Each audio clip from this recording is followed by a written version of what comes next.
Hi hello नमस्कार. कशा आहेत सगळे. आज तर मला सुट्टी होती. आज मी झोपेतून उशिरा उठलेली होते. म्हटलं आता काय भाजी करावी, स्वयंपाक करायला पण उशीर झालेला. शेवटी ठरवून म्हटलं चला फ्रीजमध्ये पाहिलं, मला दिसला कद्दू. चला म्हटलं कद्दूची भाजी करावी. आणि हा माझा मुलगा लाडू आमचा ऐकतच नव्हता. मम्मी मला भाजी कट करू दे, मला भाजी कट करू दे सारखं म्हणत होता. शेवटी मला त्यानं काही ऐकलंच नाही. मी बाकीचे कामं केले. अर्धा तास लागला त्याला भाजी कट करायला. मी पण तोपर्यंत थांबले. मग त्याने शेवटी त्यानेच भाजी कट करून दिली. खूप म्हणजे खूप हट्टी आहे बरं का तो माझा छोटा मुलगा. त्याच्या हट्टाबोडा कुणाचं काही चालत नाही. चला इथे मी भाजी करायला घेतलेली आहे.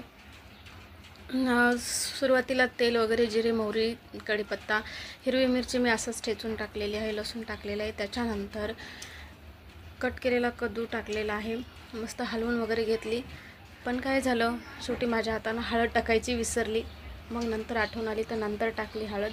आणि मस्त हलवून मीठ वगैरे टाकलं. आणि मग थोडा वेळ गॅसची फ्लेम कमी केली आणि झाकून परतीने ठेवला.